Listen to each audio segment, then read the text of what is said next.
My name is Claire, I'm 37, a mother, and for most of my life I believed that keeping the peace was the same as keeping a family together.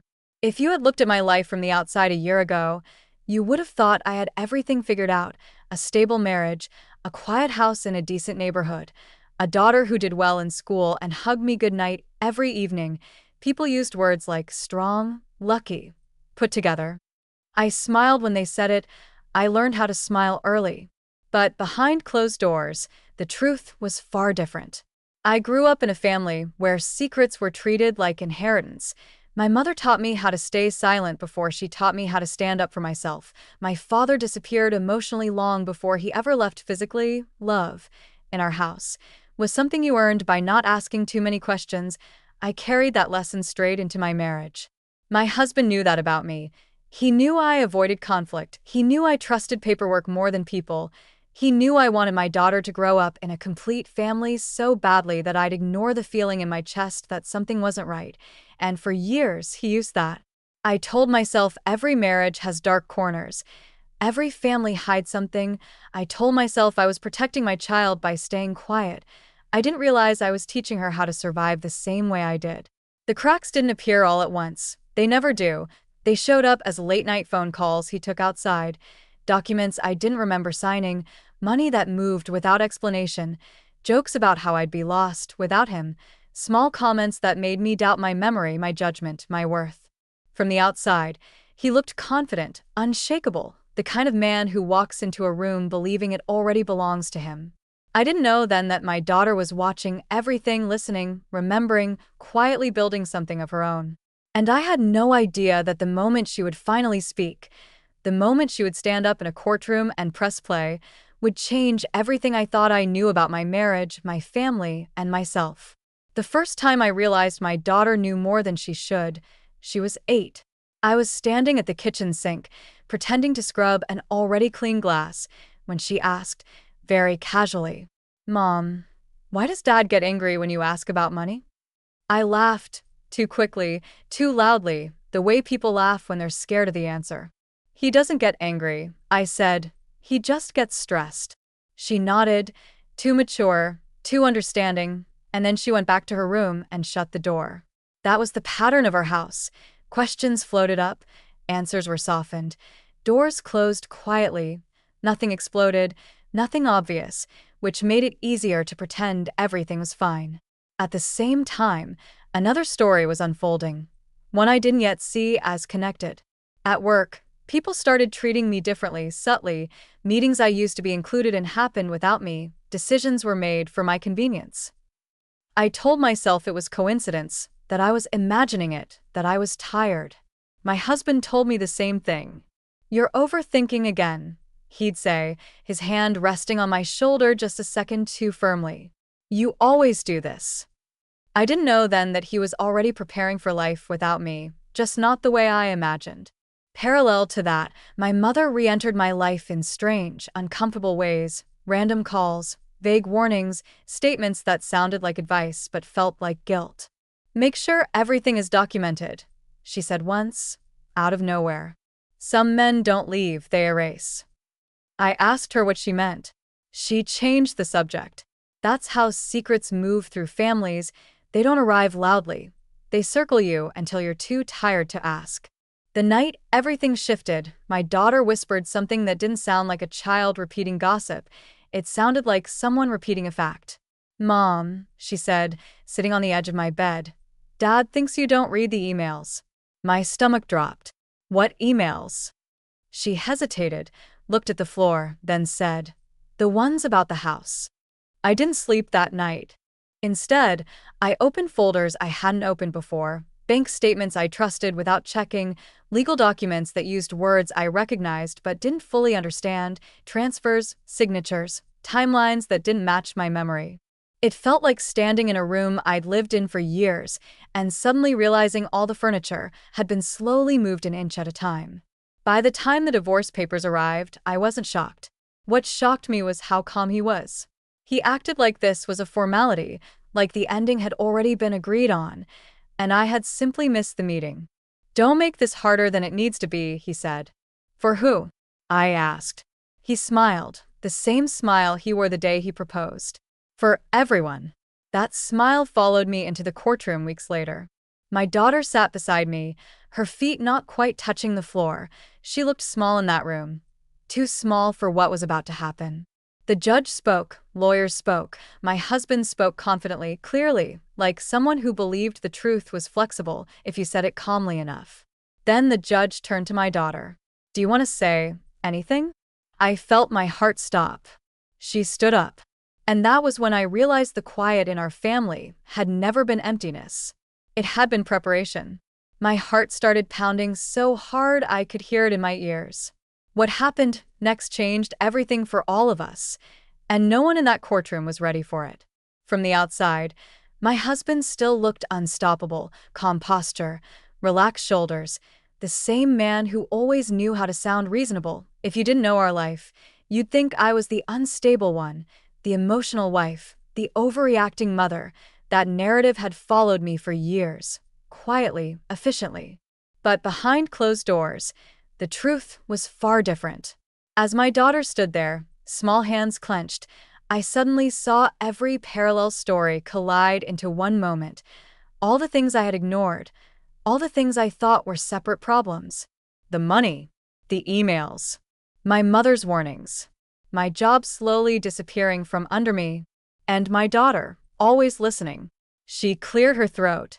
I want to show something, she said. My husband turned his head sharply just for a second. That was the first crack.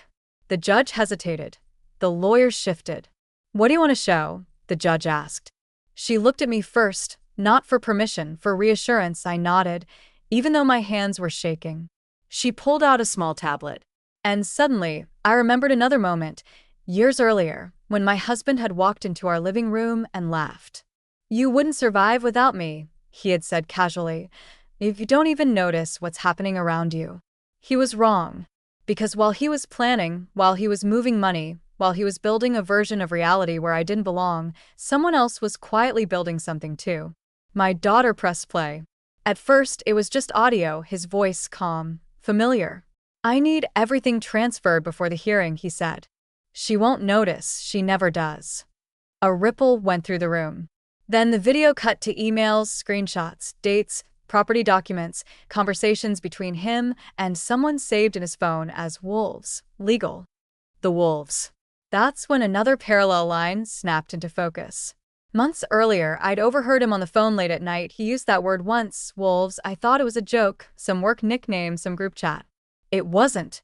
They were men who specialized in quiet destruction, financial predators who helped spouses strip assets before divorce, legal-looking theft, clean enough to pass, unless someone was watching closely. My daughter had been watching. The judge leaned forward.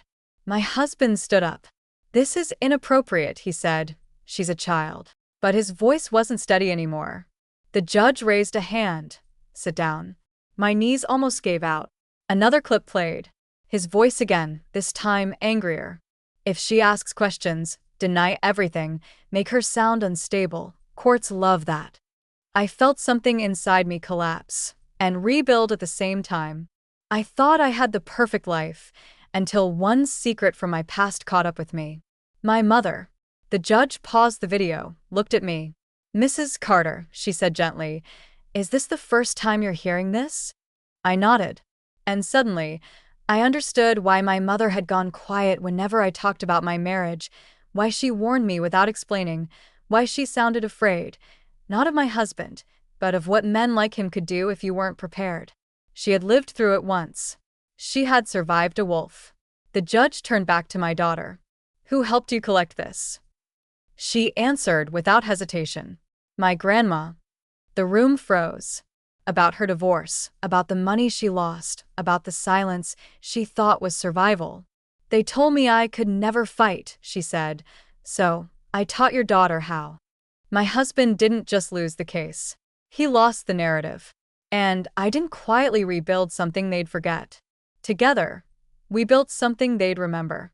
If you've ever felt like you don't belong, not in your home, not in your marriage, not in your own story, you understand exactly what I went through next. Because that courtroom wasn't the end. It was the moment I stopped surviving and started taking everything back. My husband's face went white. One wrong decision, one moment. That's all it took to change our family forever. The hearing was adjourned. Investigations were ordered. Accounts were frozen. His confident smile never came back. Outside the courtroom, my daughter took my hand. "I promised myself," she said quietly, "I wouldn't let him erase you. You've heard stories of overnight success, but my journey started the day I was told I didn't belong in my own marriage." That night, my mother finally told me the full truth. The courthouse emptied slowly, but the tension followed us outside like a shadow that refused to let go. One storyline ended right there on the steps.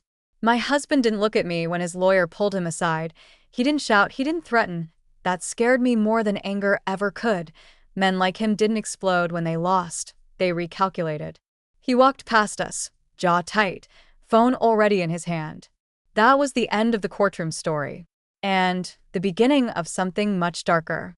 That night, my daughter slept in my bed for the first time in years. She didn't cry. She didn't ask questions. She just held my arm like she was afraid I might disappear if she let go. I lay awake, staring at the ceiling, replaying everything that had happened. The wolves, the recordings, my mother's involvement, the way my husband's eyes had flickered, not with guilt, but with recognition. Like someone who realized the game had changed. At 2:17 a.m., my phone buzzed. Unknown number. I didn't answer. Then a text came through. "You don't know how deep this goes." My chest tightened. Another message followed. "Your mother should have stayed quiet." That's when the second storyline slammed into place. I drove to my mother's house before sunrise. She was already awake, sitting at the kitchen table, coffee untouched, coat still on like she hadn't slept. "They contacted you," she said before I could speak. Not a question. A confirmation. I sat down slowly. "Who are they?" She exhaled, long and shaky. "The wolves aren't just divorce consultants," she said. "They're cleaners, they move money. They destroy records, they make people look unreliable, mentally unstable, unfit parents." My blood ran cold. "That's what they did to you?" I asked. She nodded. "That's why I lost everything, and why no one believed me." Behind closed doors, the truth was far different than the story on paper. She reached into a drawer and pulled out an old folder, yellowed, heavy. "Your husband came to me 2 years ago," she said quietly, "asked questions about my divorce, about what mistakes I made." My hands clenched. "You didn't tell me." "I didn't know how," she whispered. "I thought if I stayed quiet, I could protect you." The same mistake I had made. Generations repeating silence, like it was a shield. That storyline ended with one brutal truth. We had both been targets. I thought the danger was over. I was wrong. 3 days later, I got a call from my daughter's school. "She didn't show up for class," the secretary said carefully. "We assumed she was with you." My heart stopped. I checked my phone. A message from my husband, sent exactly 1 minute earlier. "You took my money, I'll take what matters." I dropped the phone. This wasn't about divorce anymore. This was about control. The police found her 2 hours later, at a public library, sitting calmly at a table, waiting. She said she was supposed to meet her father, the officer told me gently, but she changed her mind. I hugged her so hard she gasped. Later that night, after she fell asleep, I opened her tablet, the same one she had used in court. There was a folder I hadn't seen before. Not labeled Dad. Not labeled Court. It was labeled Backup. Inside were files I had never seen. Recordings. Emails. A video of my husband laughing, saying, "Even if she wins, she'll never feel safe again." I realized then, my daughter hadn't just prepared for court. She had prepared for war. That was when the final storyline began. Not about a marriage, not about a divorce, but about who was really in danger now. Because the wolves had made one fatal mistake. They thought the quiet ones weren't watching. And they never noticed the child in the room, learning exactly how monsters move. The night after they found my daughter, I didn't sleep at all. I sat at the kitchen table with my mother's old folder spread out in front of me, my daughter's tablet beside it, and my phone face down like it might explode if I looked at it too long. 3 generations of silence, secrets, and fear. all finally in the same room. That's when I noticed something that didn't fit. One of the emails my daughter had saved wasn't from my husband. It was from a bank. Not a warning. Not a statement. A notification. Card reactivated. The timestamp was from 2 weeks before the hearing. My stomach twisted. I remembered another story, one my mother used to tell in fragments, never fully, always stopping before the ending, about her father, my grandfather, a man who worked abroad, who sent money sometimes, who wasn't around much. A man whose name disappeared from records after the 80s. I always thought it was shame or abandonment. Now, I wasn't so sure. I opened the attachment. An internal bank memo flashed on the screen. High-risk legacy account. Flag. Dormant identity. Action required. My hands started shaking. Parallel lines suddenly connected in my head like snapped wires sparking back to life. The wolves weren't just after my divorce settlement. They were after something older. Something buried. Something that wasn't mine but ran through my blood. The next morning, my husband's lawyer filed an emergency motion. He claimed I was unstable, that I manipulated my daughter, that the recordings were coerced, that my mother had a history of delusions, that I was repeating a cycle. I recognized the language instantly. It was the same language used against single mothers, against women who asked too many questions, against people who didn't fit neatly into the story someone else was selling. I promised myself, I'll prove them wrong. What came next shocked everyone. That afternoon, an unfamiliar man showed up at my door. Mid-40s, calm, no badge. "I'm not here as police," he said. "I'm here because someone used an account that hasn't been touched in 36 years. He glanced past me, at my daughter, sitting quietly on the couch. "Your father?" I asked. He shook his head. "Your mother's." My mother's breath caught. The man continued, lowering his voice. "That account belonged to a man who testified against an organized financial network in Eastern Europe in the early 90s. He disappeared before the case closed. The funds were frozen, not seized." My chest tightened. "And the wolves?"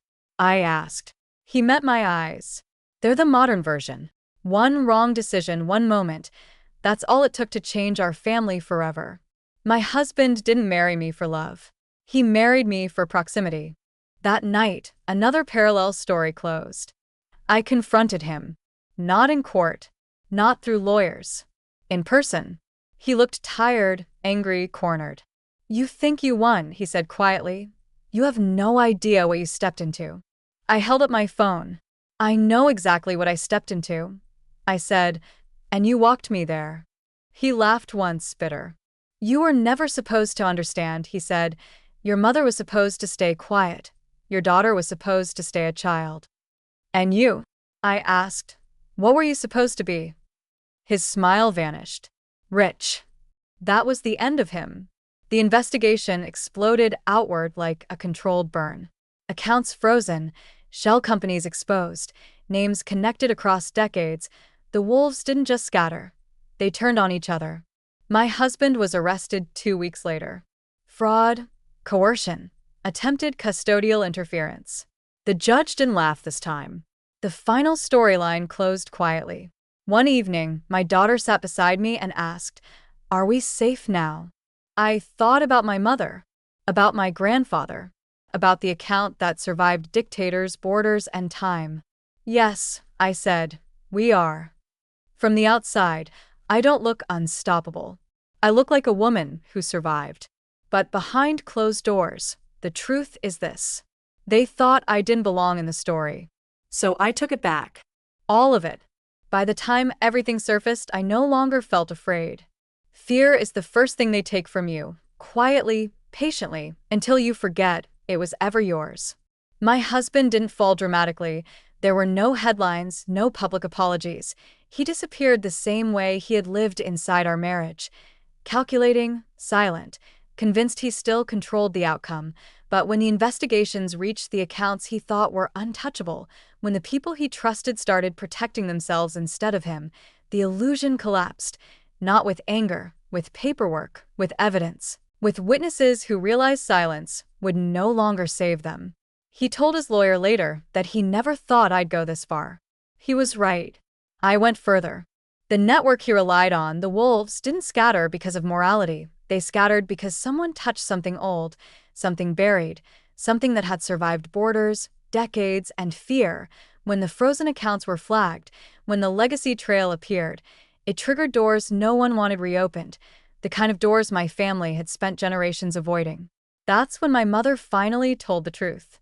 My grandfather hadn't vanished because he was weak or irresponsible. He disappeared because he spoke, because he testified, because he understood that survival sometimes meant absence. The money wasn't wealth, it was insurance, a final attempt to protect children he would never meet from the same predators who later found my husband.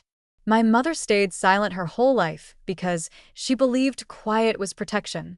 I believed it too, until my daughter proved us both wrong. She didn't expose him out of anger. She did it out of clarity. She saw patterns adults were too afraid to name. She understood that truth, once documented, becomes power. She pressed play not to destroy her father, but to save herself and me. After everything ended, people asked how I felt. Relieved. Tired. Stronger. But mostly clear. The house is quieter now, safer. My daughter sleeps through the night. My mother laughs in ways I've never heard before, and me? I no longer mistake peace for silence. Some stories end with victory. Mine ended with ownership. Of my voice. Of my past. Of my name. They thought I didn't belong in my own story. So, I finished it myself.